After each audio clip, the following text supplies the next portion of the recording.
Here is your basic review of the cardiac cycle. This picture from your book shows you basically everything that's going to be happening in the heart. Up at the top you have the ECG with the P wave, QRS complex, and the T wave. You need to remember what's happening during each one of those events.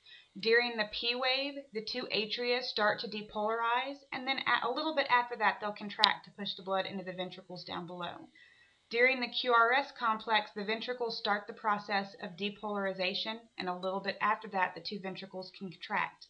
When they contract, the two AV valves are going to close, and you can hear that valve closing as the first of the heart sounds up here.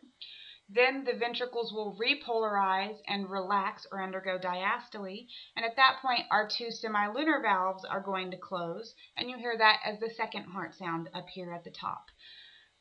When the ventricles are contracting, that's when they push the blood out, and so we go from having the maximum volume of blood in the chambers before contraction, which is the end diastolic volume, to having the remaining blood that's left in the chambers after contraction, that's the end systolic volume. When you subtract ESV from EDV, that's when you get stroke volume, which is the amount of blood that the heart pumps with each individual contraction.